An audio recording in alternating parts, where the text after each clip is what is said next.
สวัสดีครับทุกท่านก็กลับเข้าสู่โปรเจกต์ Green Hope กันอีกครั้งนะครับสำหรับในวิดีโอตอนที่แล้วของโปรเจกต์นี้เนี่ยผมก็ได้ทำในส่วนของสถานีกลางพร้อมกับอาคารจอดรถและพื้นที่โดยรอบสถานีก็จะมีทั้งโซนอาคารออฟฟิศและโซนที่อยู่อาศัยนะมาในสัปดาห์นี้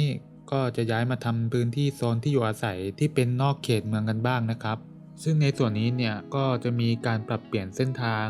รูปแบบสะพานและทางแยกต่างระดับที่จะเป็นแบบใหม่นะครับคือแต่เดิมเนี่ยจะเป็นสะพานเหล็กแบบโค้งที่มีทั้งถนนและตัวเส้นทางรถไฟที่ใช้ร่วมกันทางอีกฝั่งก็จะเป็นทางแยกต่างระดับส่วนอีกฝั่งหนึ่งก็จะมีด่านเก็บเงินที่ผมได้สร้างไว้นานแล้วทั้งหมดที่ว่ามาเนี่ยคือลองทดสอบวางเฉยๆยังไม่ได้เป็นแบบอะไรถาวรนะแล้วก็อีกอย่างหนึ่งคือเส้นทางที่ดูเหมือนว่ามันไม่ได้เชื่อมโยงเข้ากับพื้นที่ได้ดีเท่าที่ควรมันยังไม่ค่อยลงตัวเท่าไหร่ผมก็เลยต้องปรับเปลี่ยนให้มันเข้ากับตัวเมืองให้มากขึ้นนะครับ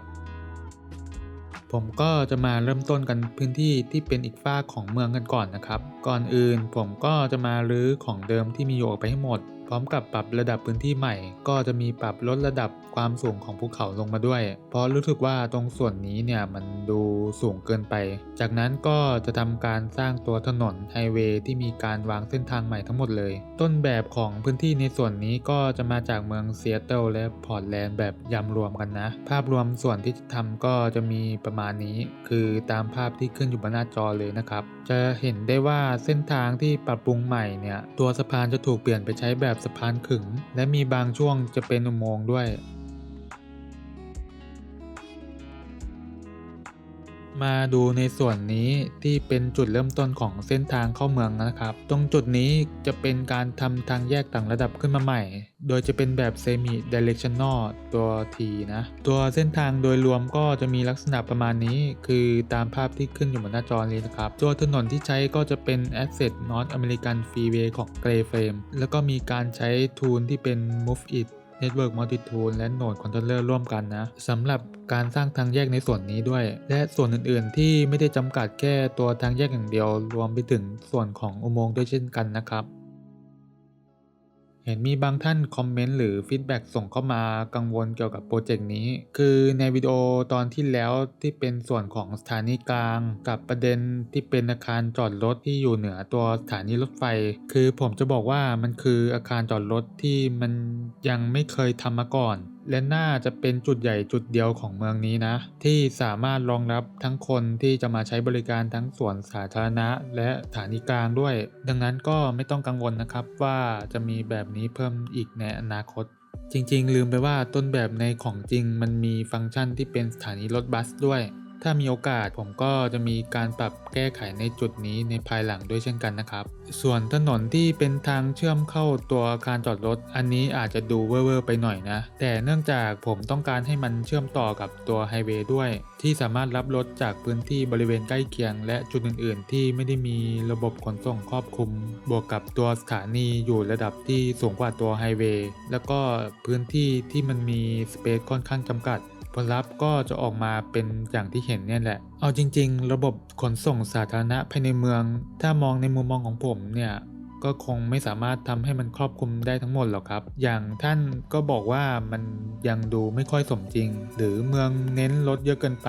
คือต้องบอกไว้เลยว่าโปรเจกต์นี้ผมไม่ได้ต้องการให้เมืองมันมีความเพอร์เฟกที่มากเกินไปคือไม่ได้ต้องการให้มันเป็นแบบว่า all car free แบบว่าทุกคนใช้ระบบขนส่งสาธารณะกันซะหมดและมันก็ดูไม่ค่อยเรียลลิสติกอีกอยู่ดีผมก็จะพยายามหาจุดร่วมกันให้ตัวเมืองมันดูมีความสมดุลคงจะไม่ให้มันแบบเพอร์เฟกเกินไปแล้วก็อีกอย่างหนึ่งคือในบางครั้งผมอาจจะไม่ค่อยโปรอะไรมากนะก็อาจจะมีทำผิดพลาดอยู่บ้างหรืออาจจะไม่ได้รีเสิร์ชข้อมูลที่มากพอจนทำให้รายละเอียดในบางจุดขาดหายไปก็ต้องขออภัยมาณที่นี้ด้วยนะครับสำหรับท่านไหนที่มีคำถามหรือข้อเสนอแนะก็สามารถคอมเมนต์กันเข้ามาได้เลยนะครับผมนั่งอ่านคอมเมนต์ทุกคนที่ส่งเข้ามาแล้วก็จะพยายามตอบทุกคอมเมนต์ที่ส่งเข้ามาเท่าที่จะทำได้จริงๆมีคนส่งอีเมลหรือ Direct Message มาหาผมก็ส่งเข้ามาได้นะแล้วก็ตอบให้เช่นกันนะครับ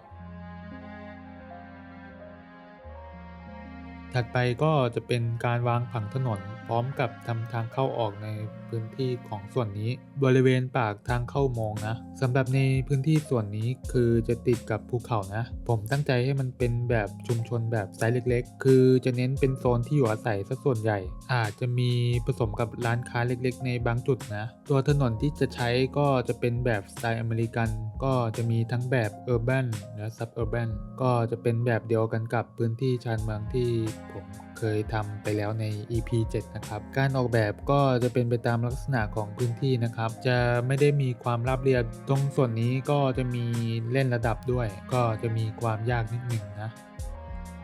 ส่วนจุดเข้าออกของไฮเวย์อันนี้เนี่ยก็จะไม่มีแรมป์ครบทุกทิศทางนะครับคือจะมีเฉพาะจุดที่จำเป็นจริงๆเท่านั้นนะคือจะมีแรมป์ที่รองรับทราฟฟิกที่จะมาจากตัวเมืองและนอกเมืองที่มาจากไฮเวย์ทิศตะวันออกเข้ามาในพื้นที่ส่วนนี้ด้วยแล้วก็อีกอันคือทราฟฟิกจากพื้นที่ส่วนนี้เข้าไปยังตัวเมืองจะไม่มีแรมป์ที่ออกไปทิศตะวันออกนะครับผมก็จะมีการดัดและปรับแต่งเส้นถนนโดยใช้มอดที่เคยบอกไปข้างต้นก็จะค่อยๆปรับเส้นถนนไปทีละส่วน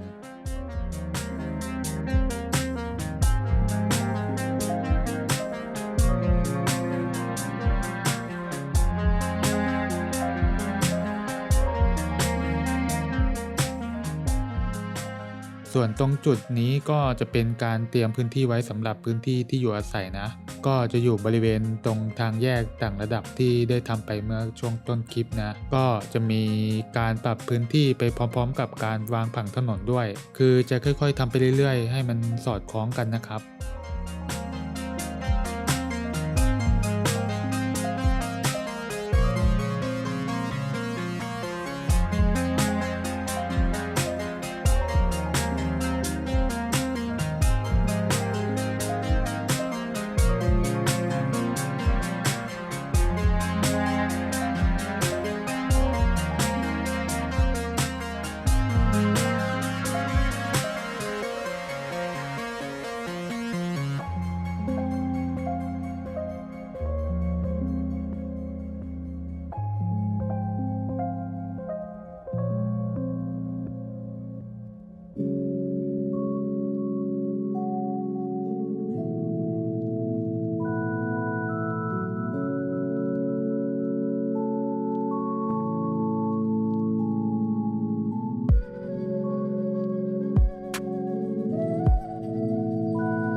ส่วนต่อมาจะเป็นพาร์ทของการสร้างสะพานกันนะครับในส่วนนี้อย่างที่ผมเคยบอกไปตั้งแต่ต้นคลิปแล้วว่าจะมีการเปลี่ยนแบบสะพานเป็นแบบใหม่ซึ่งอันเดิมจะเป็นสะพานแบบเป็น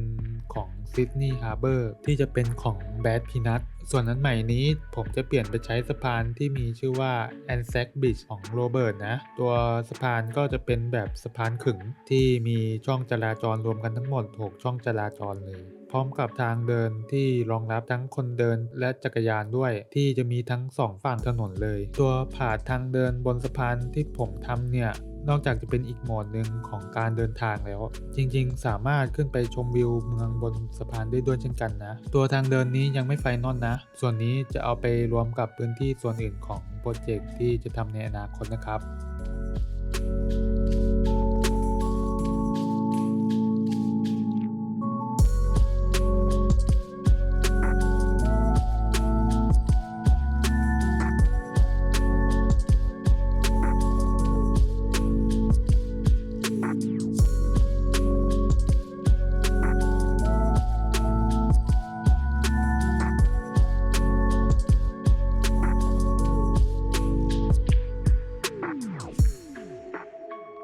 ถัดไปก็จะเป็นในส่วนของทางแยกต่างระดับขนาดใหญ่ของเมืองนะครับเดิมแล้วในจุดนี้เคยเป็นทางแยกต่างระดับที่ผมได้เคยเบสออนจาก GTA 4 มาก่อนแต่เนื่องจากผมต้องการให้มันมีการเชื่อมต่อกับพื้นที่ ด้านบนที่ต่อเนื่องจากพื้นที่ส่วนสถานีกลางและอีกส่วนหนึ่งที่เป็นชุมชนแห่งใหม่อีกแห่งแล้วก็อีกจุดที่เป็นพื้นที่ด้านล่างที่ยังไม่ได้ทำนะก็เลยทำให้ต้องรื้อตัวทางแยกต่างระดับแบบเก่าออกไปแล้วก็เปลี่ยนมาทำเป็นตัวทางแยกแบบใหม่ที่จะเป็นแบบ4ทิศทางนะที่สามารถเชื่อมต่อเข้ากับเมืองได้อย่างสมบูรณ์แบบมากขึ้นพร้อมกับการใส่เสาสะพานใส่มาร์กิ้งบนถนนแล้วก็ตกแต่งพื้นที่ตามจุดต่างๆให้จนครบทุกจุดนะครับ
วกกลับมาอีกฟากหนึ่งของเมืองกันนะครับตรงนี้จะเป็นพาร์ทที่เน้นเก็บรายละเอียดพื้นที่ส่วนที่เป็นไฮเวย์ที่มีทั้งส่วนที่เป็นทางแยกและส่วนของอุโมงค์ในส่วนแรกที่จะทำจะเป็นส่วนของทางแยกแรมทั่วไปอันนี้ผมจะมีการใส่พวกโอเวอร์พาสตีเส้นจราจรเพิ่มบารีเออร์ทั้งแบบคอนกรีตและแบบเหล็กเท่าที่จำเป็นตลอดทั้งเส้นทางและเนื่องจากเส้นทางมีผ่านจุดที่เป็นโซนที่อยู่อาศัยก็จะมีการเพิ่มซาวด์บารีเออร์ที่กั้นเสียงเพื่อลดผลกระทบเสียงที่จะรบกวนที่อยู่ในพื้นที่ส่วนนี้นะครับ ส่วนตัวอุโมงค์ก็จะมีการเพิ่มพร็อพที่เป็นคอนกรีตนิดๆหน่อยๆเอามาแปลงเป็น PO และปรับให้เข้ากับขนาดของปากทางเข้าของอุโมงค์พร้อมกับใส่สโลปโปรไฟล์ที่เป็นก a าสเพื่อทำให้พื้นที่มันดูเนียนตาและสวยงามมากขึ้นนะครับส่วนของการตกแต่งก็จะมีการใส่ต้นไม้พุ่มไม้พวกหญ้าหรือพวกวัชพืชแบบรกๆหน่อยในส่วนของดีแคลก็จะมี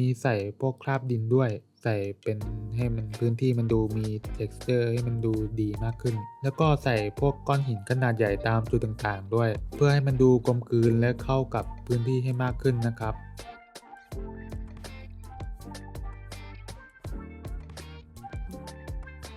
สำหรับในส่วนของที่เป็นต้นไม้พุ่มไม้ต่างๆเนี่ยมีบางท่านสอบถามผมแต่ก็นานแล้วนะตั้งแต่ช่วงเริ่มต้นโปรเจกต์นี้ก็จะมีการเลือกต้นไม้ให้เข้ากับธีมเมืองด้วยโดยหลักๆก็จะเลือกใช้แต่ของเทเตอร์ที่เป็น PDMO Mr. Mason และ Grey Frame นะครับแล้วก็ได้ใช้มอด Forest Brush ที่ตอนนี้เป็นเวอร์ชัน Revisit เพื่อที่จะได้ใช้งานได้สะดวกมากขึ้นนะครับตัวคอลเลกชันต้นไม้ก็สามารถตามไปดูกันได้ที่ลิงก์ในวิดีโอ Description ได้เลยนะครับ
จากนั้นก็จะเป็นพาร์ทของการทำโซนที่อยู่อาศัยกันนะครับอย่างที่ผมเคยบอกไปว่าในพื้นที่ในจุดนี้คือจะเน้นชุมชนขนาดเล็กแบบปกติทั่วไปเลยรูปแบบที่อยู่อาศัยส่วนใหญ่จะเป็นแบบบ้านเดี่ยว 1-2 ชั้นผสมกับโซนที่เป็นร้านค้าหรืออาคารสำนักงานเล็กๆตัวบ้านที่ใช้ก็จะเป็นสไตล์อเมริกันบวกบางส่วนที่จะเป็นสไตล์โมเดิร์นนะครับพื้นที่ในส่วนนี้อย่างที่ผมได้บอกไปคือมันจะอยู่ติดกับภูเขาและใกล้ กับพื้นที่ที่เป็นป่าที่มีความเป็นธรรมชาติมากที่สุดดังนั้นพื้นที่ในจุดนี้มันจะไม่ได้ใหญ่บวกกับพื้นที่ที่มันไม่ได้ราบเรียบก็ยังมีความยากในการทำอยู่นิดนึงนะครับตรงนี้ก็จะค่อยๆปรับไปเรื่อยๆนะ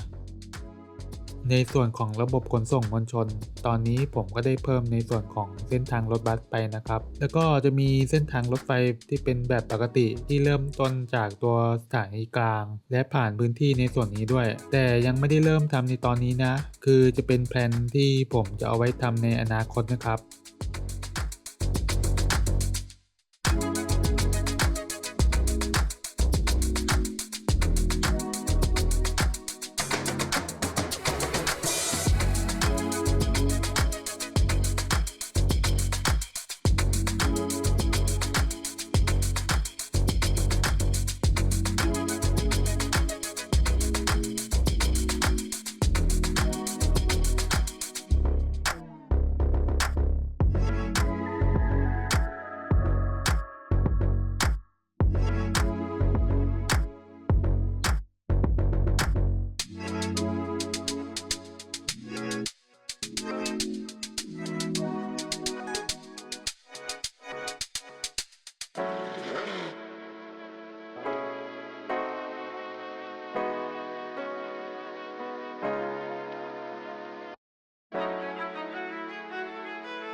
สำหรับในส่วนนี้เนี่ยอย่างที่ผมได้บอกไปคือจะมีส่วนที่เป็น Commercial มีร้านค้าหรือ Service ต่างๆที่จะมีให้ทั้งแบบพื้นฐานทั่วไปคนที่อยู่ในพื้นที่ก็จะมีความสะดวกสบายมากขึ้นไม่จำเป็นที่ต้องข้ามฝั่งแม่น้ำเพื่อเข้าเมืองทุกครั้งไปนะครับตัวอย่างก็จะมีสถานีดับเพลิงที่ผมได้ทำเพิ่มไปอันนี้ก็จะเป็นของ Revo นะและอีกอันก็จะเป็นสนามบาสเกตบอลอันนี้ก็จะเป็นของ Die Hard Hunter นะครับหลังจากนั้นก็จะมีการเพิ่มรายละเอียดให้กับพื้นที่ด้วยก็จะมีทำพวกโบสถ์และตอกซอยเล็กๆตามส่วนต่างๆด้วยเช่นกันนะแต่ตรงนี้ก็จะวางไม่ค่อยละเอียดมากนะเดี๋ยวจะเผื่อไว้ส่วนอื่นด้วย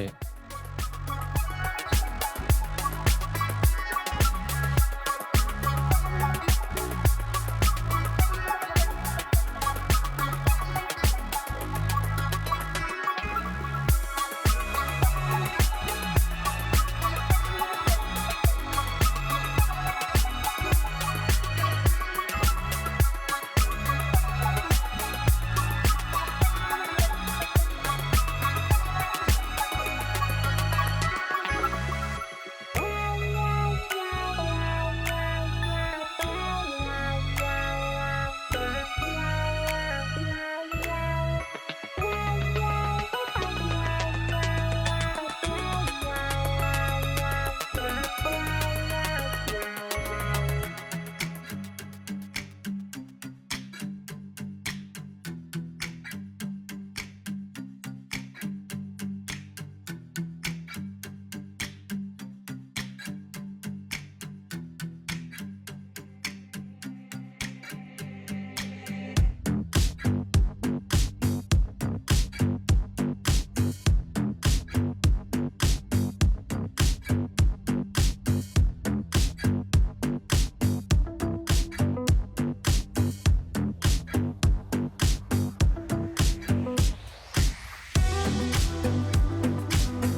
ส่วนสุดท้ายที่ผมจะทำในวันนี้ก็คือจะเป็นส่วนของทางเดินของสะพานนะครับคือตรงจุดนี้เนี่ยผมจะทำการเชื่อมต่อจากสะพานเข้ามาสู่ถนนในเขตชุมชนกันนะครับเพื่อให้มันมีโหมดการเดินทางที่เพิ่มมากขึ้นด้วยจริงๆส่วนนี้มันยังไม่เสร็จดีนะครับคือเดี๋ยวอาจจะมีเชื่อมไปยังอีกพื้นที่ที่เป็นด้านล่างอีกด้วยแต่ยังไม่ได้ทำในตอนนี้นะครับเดี๋ยวรอเอาไปรวมกับพาร์ทอื่นๆที่ยังไม่ได้สร้างและเกี่ยวข้องกับพื้นที่ในส่วนนี้ก็น่าจะดีกว่านะครับ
และนี่ก็คือภาพรวมทั้งหมดที่ผมได้ทำไปในวันนี้นะครับสรุปหลักๆของในวันนี้ก็เน้นการขยายเมืองปรับปรุงเส้นทาง